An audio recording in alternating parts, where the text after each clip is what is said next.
चलिए जी, सबसे पहले एक बात वैसे प्रैक्टिकली आपको पता होना चाहिए, ये आपके प्रोफेशनल लाइफ के लिए बड़ी इंपॉर्टेंट चीज है कि हमारे पास 3 तरह की एक्टिविटीज है। एक को आप कहते हो ऑपरेटिंग एक्टिविटी,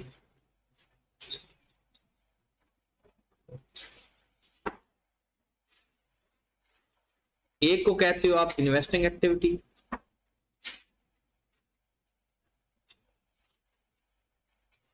और एक को आपको आप कहते हो फाइनेंसिंग एक्टिविटी। ये 3 हमारी एक्टिविटीज हैं। इन 3 एक्टिविटी से हमारा कैश फ्लो का पता चल जाता है। कैश बुक में तो सारा लिखा होता है। अब इस एक्टिविटी के बड़े इंपॉर्टेंट होता है, क्यों हम इनको अलग अलग करते हैं? हालांकि कैश बुक से भी कैश इनफ्लो आउटफ्लो तो पता चल जाता है। हमारी कैश बुक में डेबिट साइड पर क्या लिखा होता है? इनफ्लो। और क्रेडिट साइड पर क्या लिखा होता है? तो हम फिर क्यों बनाते हैं ऑपरेटिंग एक्टिविटी, इन्वेस्टिंग एक्टिविटी और फाइनेंसिंग एक्टिविटी? ऐसा हम क्यों करते हैं? अगर सपोज दैट मैंने ऑपरेटिंग एक्टिविटी बनाई, मेरा इसका cash flow in case negative आ गया, इसका भी नेगेटिव आ गया और इसका भी नेगेटिव आ गया। इसमें सबसे खतरनाक बात किस कैश फ्लो के नेगेटिव एक्टिविटी से है? ऑपरेटिंग का, इन्वेस्टिंग का या फाइनेंसिंग का? Operating activity. उसकी वजह यह है, देखिए अगर तो इन्वेस्टिंग एक्टिविटी नेगेटिव आ रही है तो ये बुरी बात तो नहीं है। हमने जितने सवाल किए हैं उसमें ज्यादातर 99% नेगेटिव आती है। इसका मतलब है हमने नॉन करंट एसेट्स में इन्वेस्टमेंट की है। और भाई नए एसेट खरीदना कौन सी बुरी बात है? बल्कि आने वाले दिनों में हमारा फ्यूचर कैश फ्लो बढ़ेगा इसकी वजह से। इसलिए वन टाइम हमने जो इन्वेस्टमेंट की है इसका हमें फायदा ही हुआ है। फाइनेंसिंग एक्टिविटी नेगेटिव क्यों आ सकती है? फाइनेंसिंग एक्टिविटी के नेगेटिव होने की मेन वजह, लोन रीपे किया है। तो क्या ये अच्छी बात नहीं है? लोन रीपे करना अच्छी बात है। डिविडेंड पे किया है। डिविडेंड पे कब करते हैं? जब प्रॉफिट अच्छे आते हैं। तो इसका मतलब है फाइनेंसिंग एक्टिविटी भी नेगेटिव आ जाए तो इसमें कोई बुराई। बट अगर ये ऑपरेटिंग एक्टिविटी नेगेटिव आ जाए, ऑपरेटिंग एक्टिविटी, तो ये बुरी बात है। किसी भी बिजनेस की ऑपरेटिंग एक्टिविटी नेगेटिव नहीं होनी चाहिए। अगर नेगेटिव आ जाती है तो इसमें सबसे बड़ा मसला किसको आता है? Going concern. आपका बिजनेस, गोइंग कंसर्न का मतलब क्या है? बिजनेस चलता रहेगा, लेकिन अगर ऑपरेटिंग एक्टिविटी नेगेटिव है ना तो इसमें डाउट हो गया, डाउट क्रिएट हो गया कि ये बिजनेस कहीं बैंकरप्ट ना होने जा रहा हो, ये बिजनेस कहीं बैंकरप्ट ना होने जा रहा है। इस वजह से हमारी जो ऑपरेटिंग एक्टिविटी है हम कोशिश करते हैं पॉजिटिव रहे, क्योंकि हमारे ऑपरेशन से ही कैश नहीं आ रहा। मतलब जो हम काम कर रहे हैं, जो हम खरीदो फरोख्त कर रहे हैं, उससे ही पैसा नहीं आ रहा। तो ऑपरेटिंग एक्टिविटी का पॉजिटिव होना बहुत जरूरी है। हमने एक अगला चैप्टर पढ़ना है, उसके अंदर हम कंपेयर करेंगे करंट एसेट्स और करंट लायबिलिटीज को, करंट एसेट्स और करंट लायबिलिटीज को।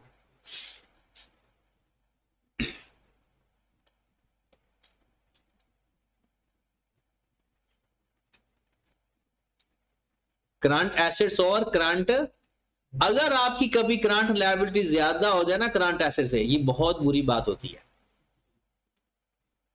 और लोग आपको अदालत में चले जाएंगे कि भाई ये इस कंपनी को बंद करवाओ, इसकी लायबिलिटीज पहले ही ज्यादा है, ये पैसा कहां से देगा? हमारा इसने पैसा देना है, इसके इतने एसेट्स ही नहीं है जितना हमने इससे पैसा लेना है। अगर ये मजीद बिजनेस करेगा और लोन लेगा तो और लायबिलिटी बढ़ेगी, तो लैंडर्स के पैसे कैसे पूरे होंगे? तो वो फिर अदालत में चले जाते हैं और वो आपको बैंकरप्ट डिक्लेयर करवा के, दिवालिया डिक्लेयर करवा के, फिर जो आपके एसेट्स पड़े होंगे वो कौन ले जाएगा? लैंडर्स। शेयर होल्डर तो मालिक होते हैं ना, उनको तो एंड पे कुछ मिलना है, पहले लायबिलिटी होल्डर ले जाएंगे, बैंक ले जाएगा, सप्लायर ले जाएंगे, शेयर होल्डर की तो बारी नहीं आनी। आपके तो इतने एसेट्स हैं ही नहीं कि शेयर होल्डर की बारी है, ऐसी तो बिजनेस बंद हो रहा है। तो ऑपरेटिंग एक्टिविटी का नेगेटिव होना बहुत खतरनाक बात है, ये आने वाली लाइफ में आपको पता भी चलेगा जब आप ऑडिट का पेपर पढ़ोगे जाके। दूसरा थोड़ा स्टाइल है, स्टाइल ये है कि आई कैप ने आपका सेक्शन बी जो है वो थोड़ा चेंज कर दिया। इसके अंदर उसने, अब पहले 3 चैप्टर थे, अब 4 चैप्टर है। नंबर कितने हैं इसमें? कम अज कम 30 और मैक्सिमम 40, एवरेज लगाएं तो 35। ये चैप्टर कौन से हैं भला? एक है IS 7, पता है IS 7 क्या है? कैश फ्लो स्टेटमेंट, शुक्र है। IS 8 स्टेटमेंट, वो अकाउंटिंग पॉलिसी, और उसमें इक्विटी, और रेशियो का एक चैप्टर हम पढ़ेंगे। मेरे भाई ये 4 चैप्टर 35 नंबर। आपके ख्याल में जिस बंदे को ये 4 चैप्टर अच्छे आते हैं ना, वो उसका पेपर फेल नहीं हो सकता, और जिसको नहीं आते उसके पास नहीं हो सकता। 35 नंबर है मिनिमम इसमें से, और ये वो नंबर हैं, पूरे पूरे नंबर भी आ सकते हैं। मतलब कैश फ्लो के पूरे नंबर आप ले सकते हो, रेशियो के पूरे नंबर आ सकते हैं, इक्विटी में पूरे नंबर ले सकते हो। बट अगर पूरे नहीं भी लेते, नजर ना लग जाए, तो कम नंबर भी अगर चलेंगे तो 30-25 से कम नंबर वारे में नहीं है। फिर आपका एक सेक्शन आएगा ए। ये अब हमारा आज ये खत्म हो गया है कैश फ्लो, आज लास्ट लेक्चर है। कल मैंने एक टेस्ट आपको डिस्कस करके देना है, और एक सवाल जो आपको होमवर्क में देना है, वो इंशाल्लाह आपसे नहीं होगा, तो वो आपसे डिस्कस करें, ठीक है। सेक्शन ए के अंदर आपके पास 3 चैप्टर है। एक है कॉन्सेप्ट, एक है फाइनल अकाउंट,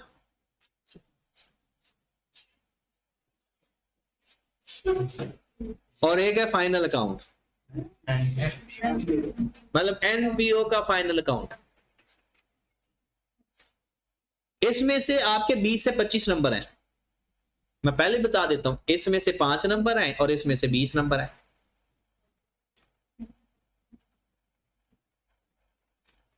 एक सवाल कंफर्म है, ये भी बता दूं किसमें से आएगा? NPO से।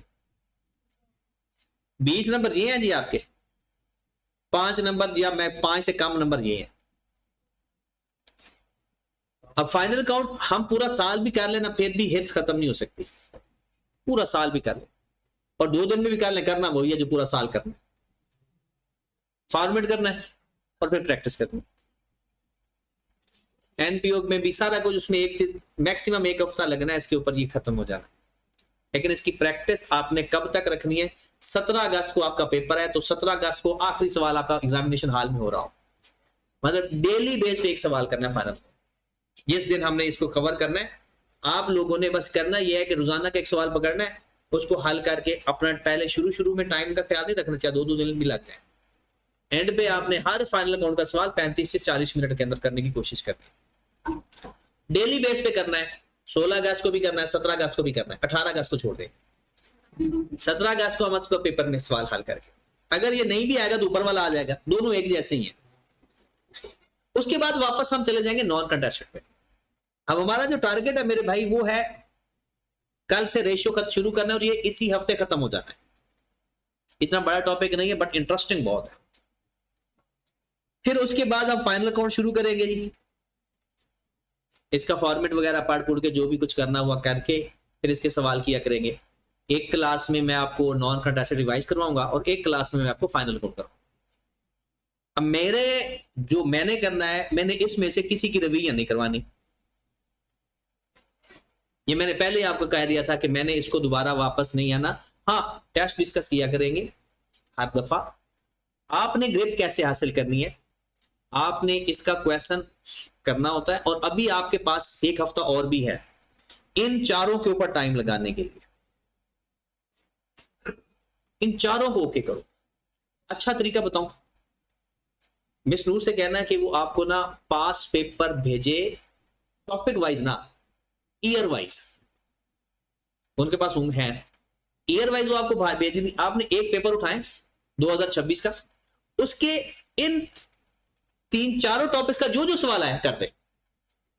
फिर 2025 का पेपर उठाएं, उसके चारों टॉपिक्स का जो जो सवाल आया हल कर दे। हर साल का पेपर उठाए, उसमें जो इन चारों टॉपिक्स का सवाल आया हुआ करते जाए। आप कम से कम 10 से 12 अटेम्प्ट के सवाल कर लेना, आपको पता चल जाएगा कि सवाल इसका करना कैसे है, पेपर में प्रेजेंट कैसे होता है, किस तरह का उसका आंसर करना। और ये तो आपका वैसे भी दुख सुख का साथी है, एंड तक साथ चलेगा आपके फाइनल काउंट। पर पीछे बच क्या गया हमारा नॉन करंट एसेट। अब नॉन करंट एसेट ही हमने करने हैं मेन, 10 दिन या 12 दिन कह लो ठहर के, उसके बाद एंड तक हमने नॉन करंट एसेट की प्रिपरेशन करनी है। ठीक है, इसमें फाइनल अकाउंट का जो टॉपिक है ना, मैंने कहा ना इसके ऊपर हम पूरे 6 महीने लगाए हुए तब भी कम है, जितना टाइम मर्जी लगा ले, लेकिन हम लगाएंगे नहीं। इसके नंबर 20-25 है, ये जितना मर्जी कर ले पूरे नंबर नहीं आएंगे, और ऐसा भी नहीं होगा कि 0 नंबर आएंगे। तो इसको हम इतना टाइम जरूर देंगे कि हमारा पेपर सवाल शुरू होके एंड हो जाए। लेकिन नॉर्मल हमारा जो काम क्या है, वो पहले ये 4 चैप्टर, फिर उसके बाद पिछले 6 चैप्टर। उसमें वैसी बात IAS 20 के ऊपर हम 2 दिन लगाएंगे, 36 पे 2 दिन लगाएंगे, 40 के ऊपर 5-6 दिन लगेंगे, क्योंकि वो करना है आपसे। 41 पे 2 से 3 दिन का टॉपिक है। मतलब जो जो टॉपिक आप लोगों ने पढ़ लिए हैं और जो नहीं पढ़े, उनको सबको हमने फाइनल प्रिपरेशन की तरफ लेकर जाए। अब आपने बस हिम्मत ये रखनी है कि अपना जो पढ़ रहे हैं ना उसको ओके करते जाए, उसमें कोई कोताही नहीं होनी चाहिए। जैसे आपको अगर कोई 2-4 जितने भी सवाल दिए जाएं, वो घर में लाजमी किया करो, ताकि आपको पता चले कि कौन सी बात आपको नहीं समझ लगी। और टाइम ओवर थिंकिंग में या बाकी किसी चीज में टाइम जाया ना किया कर, काम बस करो, होता जाएगा, टाइम भी आपका बचेगा। मसला क्या होता है, हम कहते हैं जी आज हमने 6 चैप्टर पढ़ने हैं, आज अगर सपोज संडे है तो आप अपना शुरू ही 12 बजे के बाद कर रहे हो, तब इमेजिन करो आप 7 घंटे जाया कर चुके हो।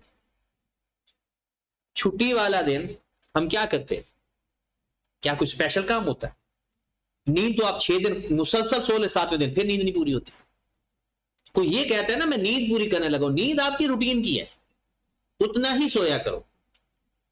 संडे वाला दिन या कोई ऑफ टाइम अगर कोई आ जाते तो उसको यूटिलाइज किया करो।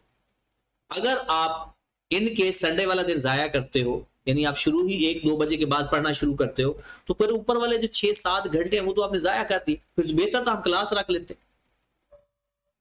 चलो कम से कम वही टाइम हमारा यूटिलाइज हो जाता। थोड़ी सी परवाह करेंगे तो कोई मसला नहीं है, अकाउंटिंग का पेपर फेल नहीं होता। हिम्मत चाहिए फेल करने के। अब एक चीज और मैं सिखाने लगा हूं, फिर मैं आपको क्वेश्चन करवाने लगा हूं, वो है गवर्नमेंट ग्रांट।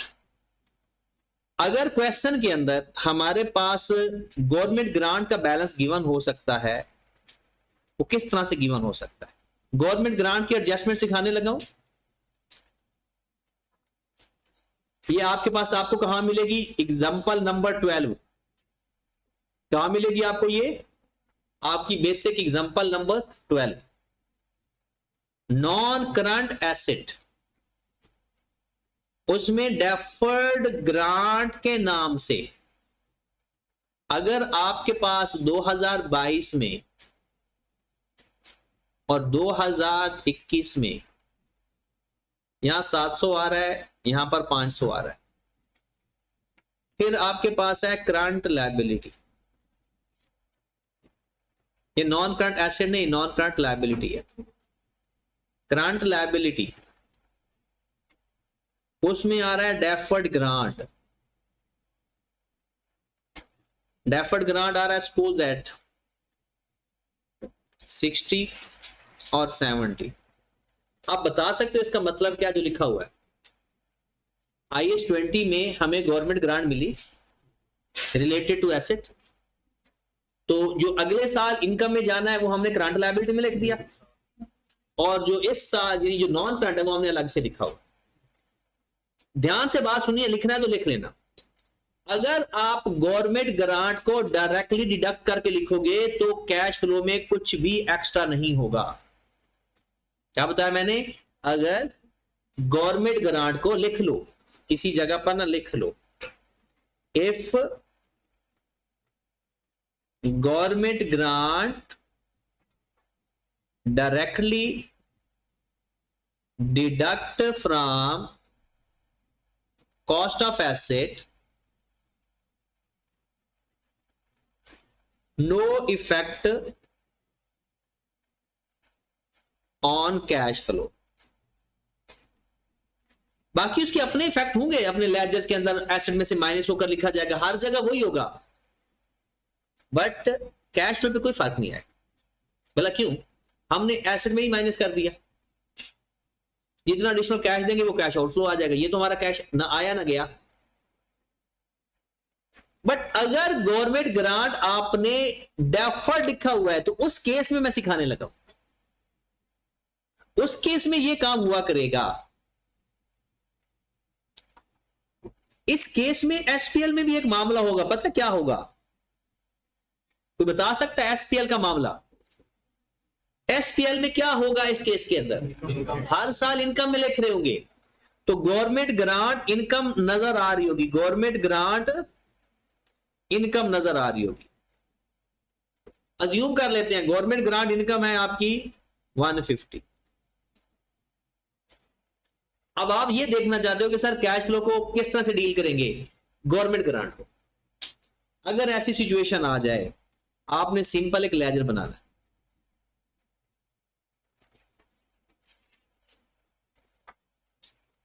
लायबिलिटी है तो ब्रॉड ऑन डेबिट साइड पर आएगा, क्रेडिट साइड पर आएगा, और कैरी डाउन। मैंने ब्रॉड ऑन में लिख दिया 560, किसी को समझ लगी 560 कैसे आया? दोनों को प्लस करके लिखा, जैसे हम लोन का करते हैं या शेयर कैपिटल और शेयर प्रीमियम करते हैं। तो कैपिटल में कितना लिखूं? गवर्नमेंट ग्रांट इनकम है 150 के साइड पर लिखूं, गवर्नमेंट ग्रांट इनकम है किस साइड पर लिखूं? डेबिट साइड पर या क्रेडिट साइड पर? आपने इतने लेजर्स बनाए हैं, इनकम और एक्सपेंस हमेशा अपनी अपनी जगह पर आते हैं।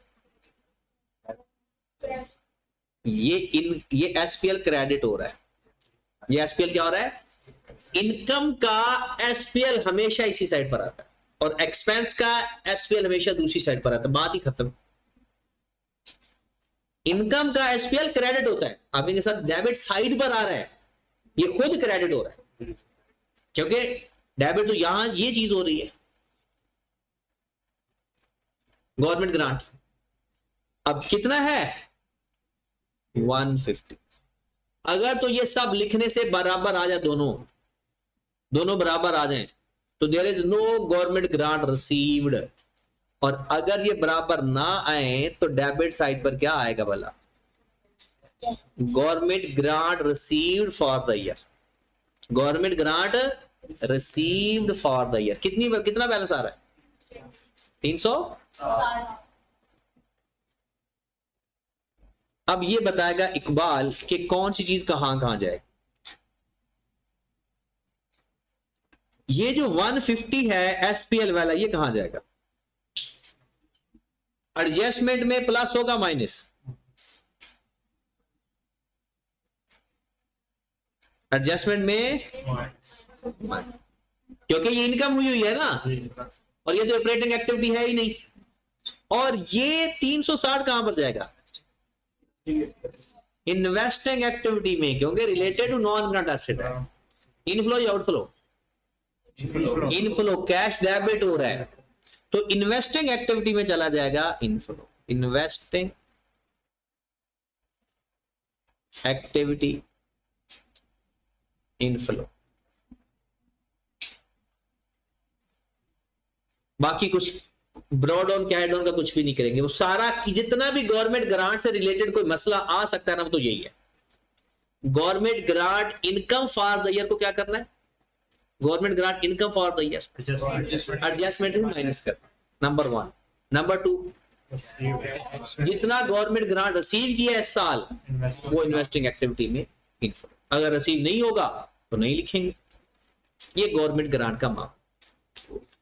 उसके बाद एक और चीज, रिफंड होगा तो आउटफ्लो। अब एक बात और सीखिएगा जरा, और ये पेपर में कई दफा मुख्तलिफ जगहों पे चीजें आजमाई जाती हैं, है तो ये जनरल बात, बट हम एज अ स्टूडेंट यही चाह रहे होते हैं कि जो सवाल हमने किया हुआ है ना पेपर में वैसा आना चाहिए, और सीए वाला ऐसा मानता नहीं। इसलिए हमें हर तरह से ऑलराउंडर बन के जाना पड़ता है। जैसे मैं अगर एक बात करता हूं, increase in accrued interest ₹200, increase in accrued interest ₹200, interest expense for the year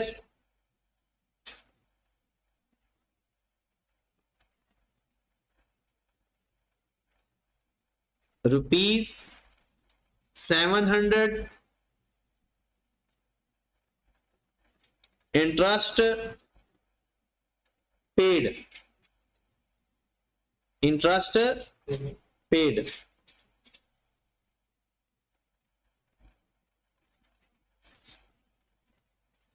बता सकता है कोई? डायरेक्ट कोई बंदा डायरेक्ट बताना चाहे तो उसको बता सकते। आप कहते हो 500, अवैस यूज़ैफा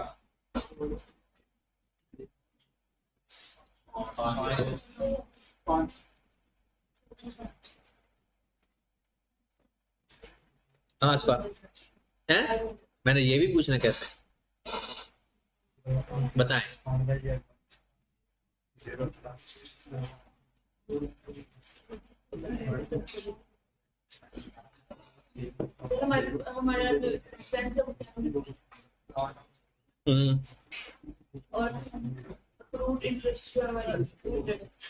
नहीं, increase in accrued interest, increase accrued interest नहीं है, इंक्रीज इन एक्रूड इंटरेस्ट है। अब सुनिएगा, ये हमने पीआरसी में पढ़ा था, तो जीरो नहीं है ना, सुने पहले फोकस करें। आप लोगों को याद होगा, ये पता नहीं याद भी है या नहीं, चलिए यहां पर ना मैं एक लेजर बनाता हूं, उसके अंदर ये चीजें पुट करके काम करते हैं। इंटरेस्ट पेबल का लेजर बनाना आता है? इंटरेस्ट पेबल मैं कहता हूं मेरा ब्रॉड ऑन है 1100, या कर लेते हैं 1100 कर लेते हैं।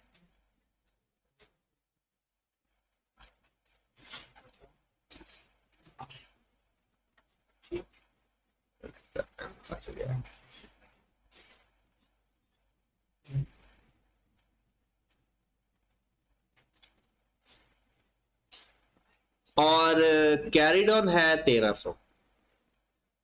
मुझे बताओ ब्रॉड ऑन और कैरिड ऑन में इंक्रीज आया या डिक्रीज आया? इसका मतलब है अक्रूड इंटरेस्ट इंक्रीज हो रहा है कितने से? 200 से। मेरा एसपीएल कितना आया है? 700। मैं इसको करूंगा क्लोज, तो मेरे पास क्या आ जाएगा? कैश। कितना आ गया? 500। अब जरा इसके पीछे साइंस चेक करें, ये पीआरसी में वापस जाएं। अगर हमारा ब्रॉड ऑन और कैरिड ऑन, अगर एक्रूड कोई भी एक्रूड इनकम है या एक्रूड इंटरेस्ट है, एक्सपेंस है, अगर वो बढ़ रहा है, इसका मतलब है अकड़ ज्यादा है और पेमेंट कम। दोबारा सुने, अगर हमारा कोई भी एक्रूड, कोई भी एक्रूड किसे कहते हैं? अकड़, बट नॉट पेड या रिसीव्ड। अगर कोई भी एक्रूड बढ़ रहा है, इसका मतलब है अक्कर ज्यादा हुआ है वो चीज, पेमेंट या रसीद कम हुई है। आपका 1300 से आपके एसपीएल एक्सपेंस था 700, अक्कर, एसपीएल अक्कर होता है, और पेमेंट कम हुई होगी ज्यादा। और आपको याद होगा जितना डिफरेंस ब्रॉड ऑन और कैरिड ऑन का होता है ना, उतना डिफरेंस अक्रेंस और पेमेंट में होता है। तो अगर कभी जिंदगी में आपके पास इस तरह से डायरेक्ट डिफरेंस बता दे ब्रॉड ऑन या कैरिड ऑन का, या वो कह दे चेंज इतना आया है, रिसीवेबल में इतना चेंज आया है, मतलब वो इंक्रीज डिक्रीज बता रहा है, अगर वो आपको इंक्रीज डिक्रीज बता रहा है तो आप लोगों के पास एक तो डायरेक्ट तरीका है, वो भला क्या है? हमने कहा ये अक्कर है, अक्रूड ज्यादा हो रहा है, तुम्हें अक्कर ज्यादा है, वो डिफरेंस माइनस किया, आपके पास कितनी आ गई? पेमेंट आ गई। एक तरीका, ये तरीका जीनियस तरीका है। इसका मतलब है ये हम फिर नहीं करेंगे। हम फिर कौन सा तरीका करेंगे? आपने करना क्या है, जिस चीज का भी डिफरेंस बताया होगा ना, आपने उसका लेजर बना लेना। जो भी सो रहा है ना, सिर्फ 2 मिनट के लिए वापस आ जाए, फिर वापस चला जाए, सिर्फ 2 मिनट। आ गए वापस? ये आपने टाइम देखा पहले कि 2 मिनट के बाद वापस भी जाना है। सुनिएगा जरा, आपने ये देखना है अपना ब्रॉडाउन, अपना कैरी डाउन, अपना ब्रॉडाउन,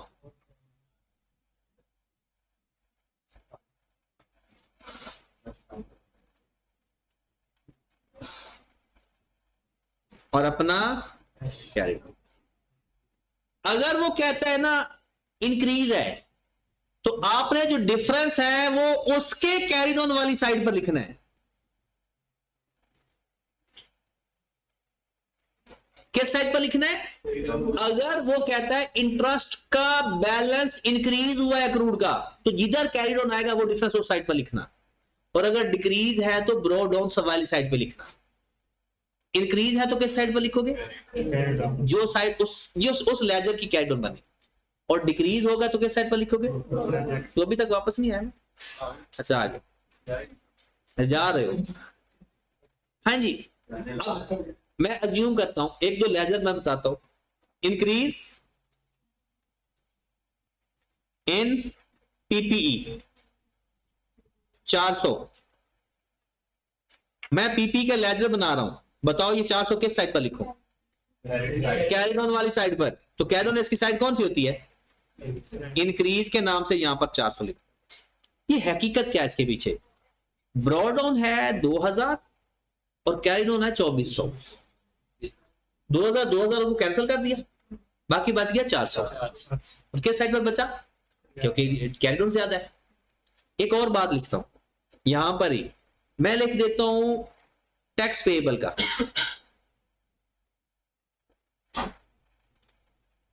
डिक्रीज इन टैक्स पेएबल 200। बताओ किस साइड पर लिखूं? तो इसका ब्रॉड डाउन किस साइड पर आता है? क्रेडिट साइड पर। तो मैं यहां पर लिखूंगा डिक्रीज 200। ये बात याद रहेगी। कभी कभार वो ब्रॉड डाउन और कैरी डाउन नहीं देता, वो इंक्रीज या डिक्रीज दे देता है। और एक दफा पूरा 20 या 16 18 नंबर का सवाल आ गया था पेपर में, और उसने सिर्फ डिफरेंस बता दिया था। और स्टूडेंट्स बहुत ज्यादा जो लोग वो रट के जाते हैं अपने सवाल, वो बैठ गए तो कैसा तो सवाल किसी उस्ताद ने करवाया ही नहीं। मतलब पहले क्या देता है? पहले हमारा सवाल ऐसा होता है 2024 2023, इधर बैलेंस लिखा होता है, इधर ऐसा सवाल दिया था ना आई कैप सारा, ओपनिंग क्लोजिंग गिवन होता है, हम डिफरेंस ले लेते हैं। और उसने उसका ना इसको माइनस करके बता दिया कि इसका डिफरेंस इतना है, इसका डिफरेंस इतना है, ये इंक्रीज हो रहा है, ये डिक्रीज हो रहा है, बता तो दिया उसने। 70% बच्चों ने सवाल ही नहीं हल किया। इसके मैंने एग्जामिनर कमेंट्स भी पढ़ाऊंगा, एग्जामिनर क्या कहता है, बच्चों ने क्या किया था इस सवाल के साथ। अब जरा सवाल देखते हैं, सवाल का दर्शन करवाता हूं। ये क्वेश्चन है 27 आप लोगों का। Junior accountant of drum limited has prepared statement of cash flow. तो जूनियर का काम देखना, कैश फ्लो उसने भी बनाई और आप भी बनाते हो। कहता है cash flow from operating activity, कहता है increase in retain earning 1360 inflow, increase in dividend payable 200 inflow, increase in net trade receivable 100 outflow, और increase in interest accrued 50। Operating activity उसकी पूरी होगी। ये बच्चे नहीं खेल रखे, खाना बना रहे होते, वैसे 2-3 चीजें डाल देते हैं, वो हिला कहते हैं जी खाना बन गया। ये वो वैसे ही उसने ऑपरेटिंग कैश फ्लो बना दिया। अपनी मर्जी से 2 चीजें उठाई लिखकर। और हैरानगी की बात कुछ और है, इन्वेस्टिंग एक्टिविटी में क्या कर लिख रहा है? लैंड एंड बिल्डिंग, शुक्र है सही लिखा। इक्विपमेंट सही लिखा। डिक्रीज इन इन्वेंट्री गलत। टैक्स पेबल भी, चलो अभी तो और भी देखना है। फाइनेंसिंग एक्टिविटी में क्या कहता है? Capital premium, long term loan, other payable, decrease. Net decrease कितना आ गया? 350। और मजे की बात है, सवाल वाला ये कहता है कि ये आंसर ठीक है, ऊपर सारी प्रेजेंटेशन गलत है। जो 350 है ये वाकई 350 ही है, और फिर उसने उसके अंदर ओपनिंग ऐड करके क्लोजिंग बराबर कर दी है। चलो जी, कैश फ्लो खत्म। अब नीचे क्या कहता है? Junior accountant inform you he has taken the difference of opening and closing of each balance and classified each difference either operating, investing या financing।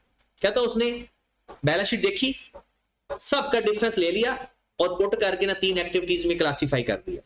He further informed that the statement is tied up। क्या मतलब है? बराबर आई है। Tied up का क्या मतलब है? बराबर आई है। with the cash balance appearing in the he has ignored the following information। तो उसने ये इंफॉर्मेशन तो बिल्कुल इग्नोर कर दी। डेप्रिसिएशन इग्नोर कर दी, हमें चाहिए। ड्यूरिंग द ईयर इक्विपमेंट, वो एक सेल परचेज की ट्रांजैक्शन हुई थी, वो भी इग्नोर कर दी, हम उसको भी लेंगे। Provision for doubtful debts increased by, 2 काम है। ऊपर उसने नेट का डिफरेंस लिया हुआ है, देखा सवाल? ये सो रहे थे, किसका लिखा हुआ है? तो हम नेट ही ले लेते हैं, प्रोविजन को फिर इग्नोर कर देते हैं। तो ये तो फिर हम में से नहीं है। Dividend paid 700। आपको याद होगा कि मैंने बताया था कि जिसका ओपनिंग क्लोजिंग हो ना तो लेजर बना लिया करो, और एडिशनल इंफॉर्मेशन भी हो, और जिसकी एडिशनल इंफॉर्मेशन नहीं है तो फिर डिफरेंस ले लेते हैं। आगे चलते हैं। इंटरेस्ट और expense for the year 378 650। Trade and other payable include 950 purchase of land and building. इसका मतलब है अदर पेबल के डिफरेंस में 950 किसका शामिल है? Land and building. कहता है कैश फ्लो स्टेटमेंट बनाओ इनडायरेक्ट मेथड के साथ। अब जरा सवाल आपने देखा, उसने ना ये सारा बैलेंस शीट आइटम्स ही है, उन्होंने माइनस करके बताया हुआ है। हमें लेजर बनाना है तो वो अलग अलग ब्रोडन कैडन दे देगा या डिफरेंस दे दे, काम तो हो जाएगा। डिफरेंस कैसे काउंट करेंगे? अगर बढ़ रहा है तो कैडन साइड पे, कम है हो रहा है तो ब्रोडन वाली साइड पे। बाकी सारी इंफॉर्मेशन नीचे बताई हुई है। अगर 2 मिनट पूरे हो गए क्या? अच्छा हो गए, चलिए। ये सवाल हमारे पास है। मेन सबसे बड़ा टारगेट होता है सीए के बंदे के लिए कि स्टार्टअप कहां से एंट्री मारे, एग्जिट मिल जाएगा। इनकेस नई एंट्री मिलती है आपको, दरमियान से घुस जाए। इन्वेस्टिंग एक्टिविटी पूरी कर दी। इन्वेस्टिंग एक्टिविटी तो साफ सुथरी पड़ी हुई है। इन्वेस्टिंग फाइनेंसिंग साफ सुथरी है, सारी इंफॉर्मेशन बताई हुई है, एडजस्टमेंट की सारी इंफॉर्मेशन बताई हुई है। मसला सिर्फ प्रॉफिट में नजर आ रहा है, तो सारा कैश फ्लो का सवाल कर देंगे, प्रॉफिट बैलेंस फिगर लिख देंगे। वैसे सबसे पहले हम काम क्या करते हैं, यहां से एंट्री मारने लगे हैं। डिविडेंड पेड है या फॉर द ईयर है?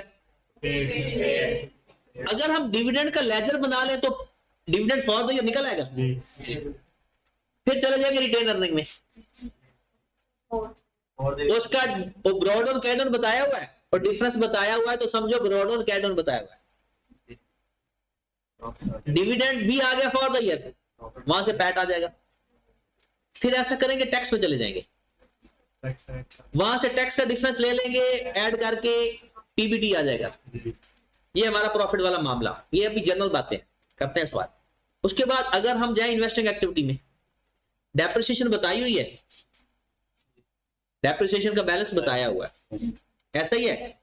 और पीपी का लेजर उसने डिस्पोजल भी बताया हुआ है, डेप्रिसिएशन फॉर द ईयर भी बताया हुआ है। पीपी का लेजर तो बन गया, गेन लॉस गिवन है। उसके बाद कौन सा लेजर हमें बनाना पड़ेगा? कोई भी नहीं। इंटरेस्ट का लेजर बनाना पड़ेगा, वहां से इंटरेस्ट पेड आ जाएगा। तो सबसे पहले अब ये क्वेश्चन तकरीबन 2017 या 18 में आया हुआ है, 2018 में आया हुआ है। इसके एग्जामिनर कमेंट्स अवेलेबल होंगे। अब इसमें सिंपल क्या कर देंगे, working number 1 dividend payable,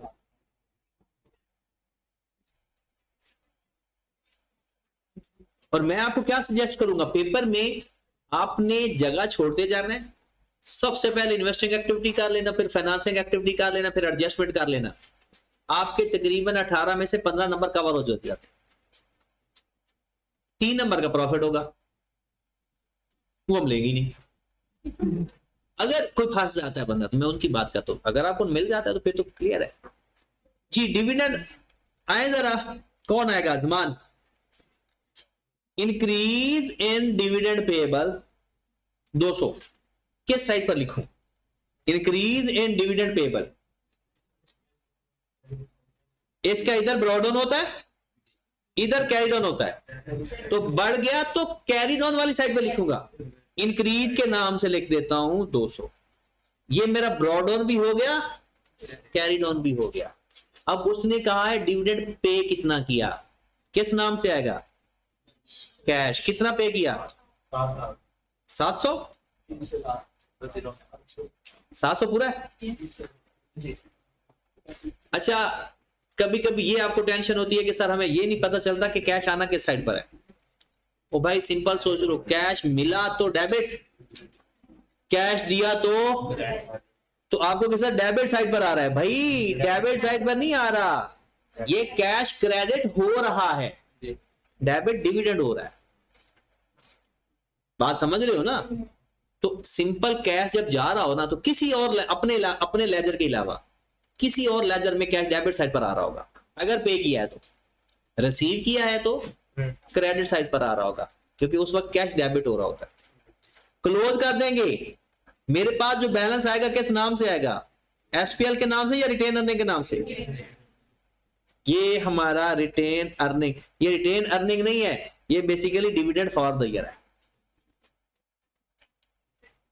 working number 2 करके जरा रिटेन अर्निंग का लेजर बनाए, वहां से आपके पास पैट आएगा। क्वेश्चन सामने है ना, वर्किंग नंबर 2 करते हैं, सॉरी अच्छा क्वेश्चन नहीं है आपके पास। ये है हमारे पास retain earning, increase in retain earning 1360, dividend for the year है 900। यहां से हमें पैट मिल गया तो कितना मिला, रिटेन अर्निंग। मुझे बताओ इसका किस साइड पर लिखेंगे, क्रेडिट साइड पर, डेबिट साइड पर इंक्रीज 1360। डिविडेंड रिटेन अर्निंग के किस साइड पर आ रहा होता है, 900। क्लोज करेंगे तो क्या आ जाएगा, प्रॉफिट आफ्टर टैक्स कितना, 2260, 2260 done. Adjustment number second last, 5वें नंबर पे कहता है इंटरेस्ट और टैक्स फॉर द ईयर 378 और 650।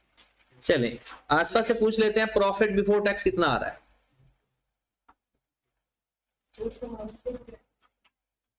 जी 650 माइनस कर दूं, 600 ऐड करूं माइनस करूं, फिर भी सोच रहे इन्होंने जानबूझ के धोखा दिया आपको।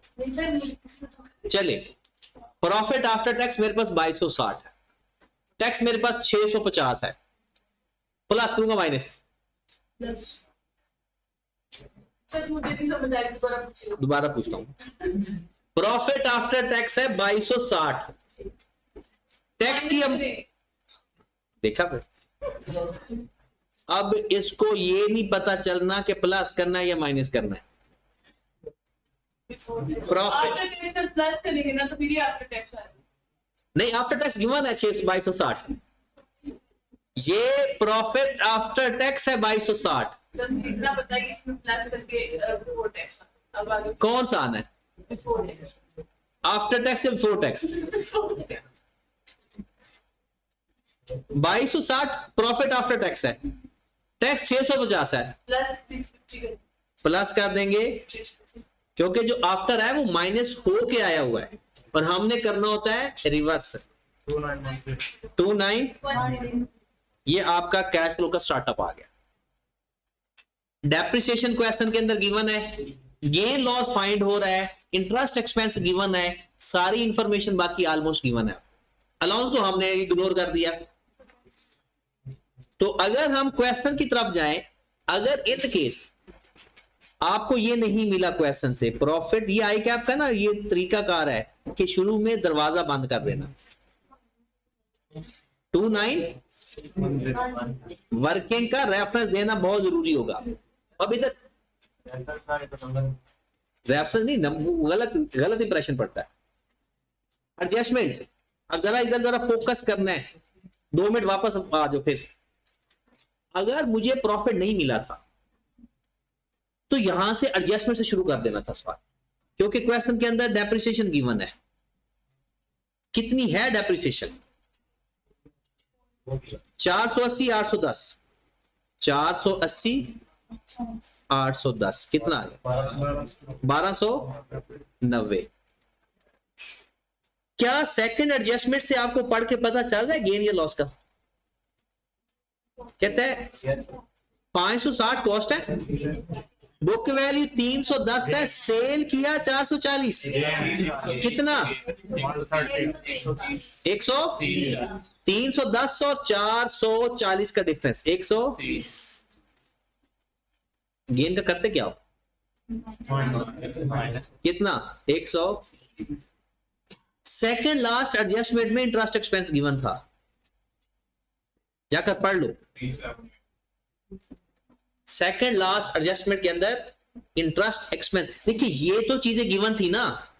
चलो प्रॉफिट हमसे नहीं फाइंड हुआ, हर एडजस्टमेंट के अपने नंबर हैं, डेप्रिसिएशन भी साफ सुथरी गिवन है, गेन लॉस भी पता चल रहा है, इंटरेस्ट एक्सपेंस भी सेकंड लास्ट एडजस्टमेंट में गिवन है। मुझे बताओ कोई और बात एडजस्टमेंट की बताई हुई है? अलाउंस बताया हुआ है लेकिन हमने उसको कंसीडर नहीं करना है तो कर लो, हो सकता है पॉसिबल।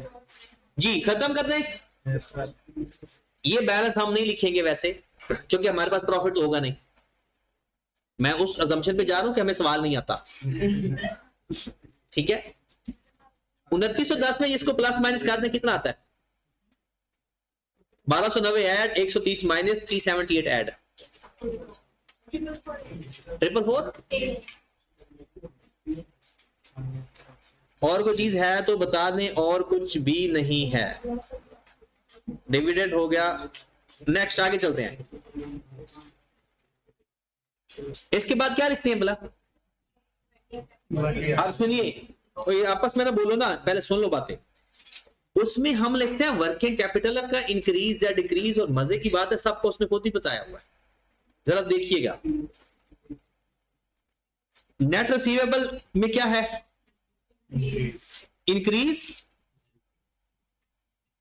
पेपर में इंक्रीज 100 से माइनस, उसने खुद ही बताया हुआ है। अगर हमने अलाउंस ऊपर ऐड करते तो यहां पर उसमें ऐड करके माइनस कर रहे होते। नंबर 2, एक्रूड इंटरेस्ट को लेना है या छोड़ दूं? एक्रूड इंटरेस्ट वर्किंग कैपिटल में नहीं लेते होते, छोड़ दे। फिर लैंड एंड बिल्डिंग में गया, इन्वेंट्री 400 से इंक्रीज हो रहा है, डिक्रीज हो रहा है, इन्वेंट्री डिक्रीज 400 से। टैक्स भी छोड़ दूं, अदर पेएबल को छोड़ दूं, जो लेना है? अच्छा, इंटरेस्टिंग बात 600 से इंक्रीज आ रहा है और एंड आखिरी लाइन पे लिखा हुआ है कि 950 इसके अंदर किसका शामिल है? लैंड एंड बिल्डिंग का। वो तो हम निकाल देंगे। तो 650 में से जब 950 माइनस किया तो डिक्रीज आ गया 350। ये जो 600 का इंक्रीज नजर आ रहा है ना, इसमें 950 तो किस वजह से इंक्रीज हुआ है? लैंड एंड बिल्डिंग की वजह से। इसका मतलब एक्चुअल में वो डिक्रीज था, 950 उसमें ऐड हुआ तो 600 बना, तो अकाउंट पेएबल में डिक्रीज आया।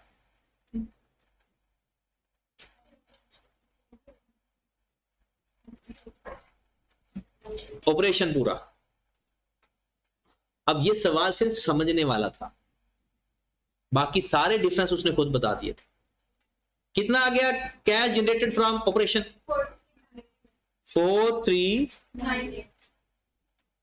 अब इसके बाद हमने लिखना है interest paid, tax paid.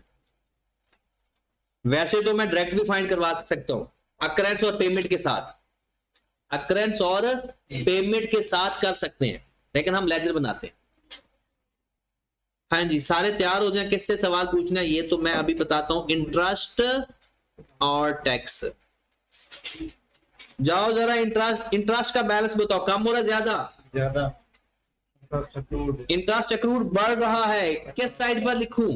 Carry down वाली साइड पे 50 जी। फॉर द ईयर कितना है? 370 फॉर द ईयर इसी साइड पर आता है ना एक्सपेंस का, तो जो डिफरेंस आएगा वो किस नाम से आ जाएगा? ये हमारे पास आ गया 328। बिल्कुल इंटरेस्ट पेड के साथ काम करते हैं। जाएं जरा इंटरेस्ट पेड में देखें, डिक्रीज बरोडन साइड पर आएगा। 650 हमारा एसपीएल वाला है, क्लोज करेंगे तो क्या आएगा? कैश। कितना? ये आपकी ऑपरेटिंग एक्टिविटी पूरी होगी। ऑपरेटिंग एक्टिविटी कितना? 336860 33। अब आ जाए इन्वेस्टिंग एक्टिविटी पे। ऐसा करो, लैंड एंड बिल्डिंग का लेजर बनाकर मुझे ये बताओ कि कितना कैश पे किया, और इक्विपमेंट का भी लेजर बनाओ, जल्दी करो, सबने बनाना है। लैंड एंड बिल्डिंग और इक्विपमेंट का लेजर बनाओ। ये क्वेश्चन है आपके पास।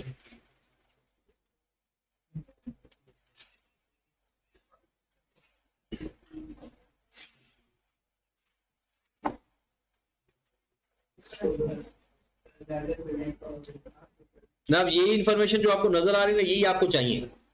जल्दी से दोनों लेजर बना के मुझे ये बताओ कि इक्विपमेंट कितनी खरीदो फरोख्त हुई और लैंड एंड बिल्डिंग कितनी खरीदो फरोख्त हुई।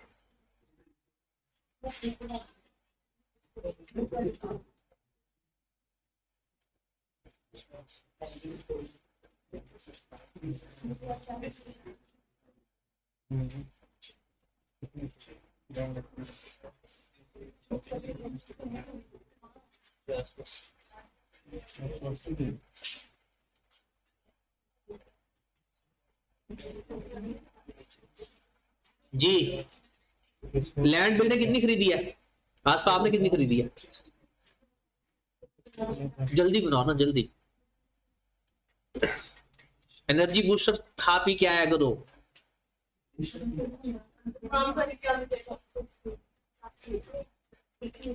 अब लेट आए थे ना।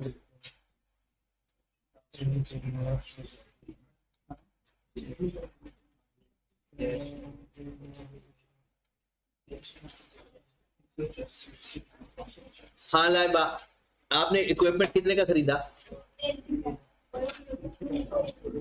इक्विपमेंट जल्दी करो ना, इक्विपमेंट भी बनाओ, दोनों बनाने हैं, लैंड एंड बिल्डिंग और इक्विपमेंट।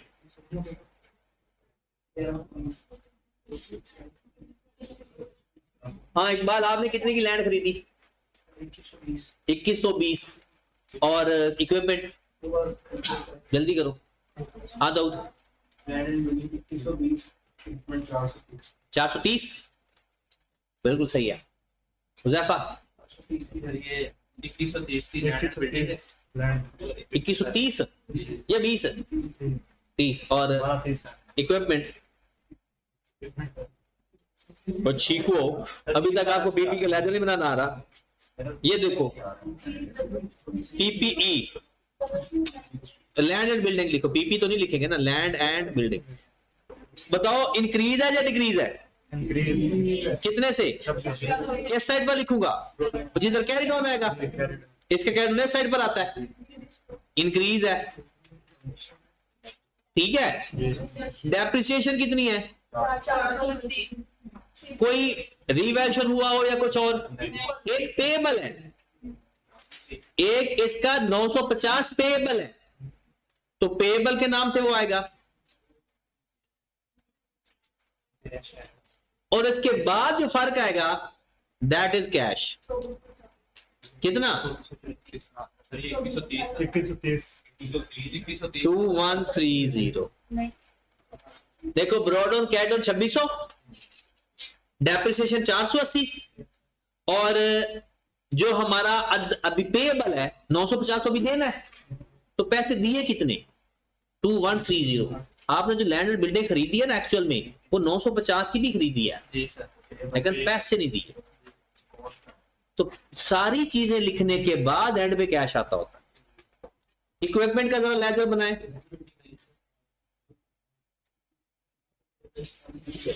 हाँ जी, इंक्रीज या डिक्रीज? कितने से? 400। डेप्रिसिएशन कितनी है? 800। डिस्पोजल भी है, और डिस्पोजल बुक वैल्यू से लोगे या कॉस्ट से लोगे? जब बना बुक वैल्यू पे रहे हैं, डेप्रिसिएशन उसके अंदर लिख रहे हैं, तो फिर भी कॉस्ट के बारे में सोचने बेवकूफी है।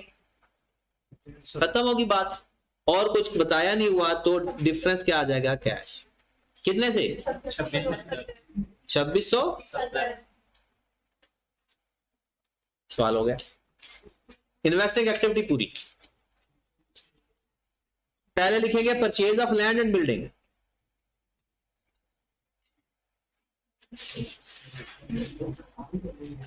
कितने से है purchase of land and building?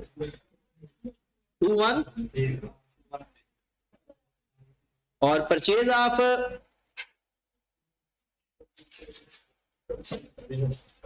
2600, और कैश भी आया है, कैश फ्रॉम डिस्पोजल 400, और कोई चीज भी नहीं है। 4360। अच्छा, एक बात याद रखना, अगर एडिशनल इंफॉर्मेशन हो तो लेजर बनाते हैं, वरना सिर्फ इंक्रीज या डिक्रीज ले लेते हैं। ये बात हमें पता है पहले। अगर एडिशनल इंफॉर्मेशन हो तो लेजर की तरफ जाते हैं, अगर एडिशनल इंफॉर्मेशन ना हो तो जस्ट डिफरेंस ले लेते हैं। अब जरा फाइनेंसिंग एक्टिविटी में जाएं तो सही। उसने बताया शेयर कैपिटल में इंक्रीज हुआ है, क्या उसकी एडिशनल इंफॉर्मेशन में शेयर कैपिटल को कोई चीज अफेक्ट कर रही है? देख लो, ये आपकी एडिशनल इंफॉर्मेशन पड़ी हुई है 4-5।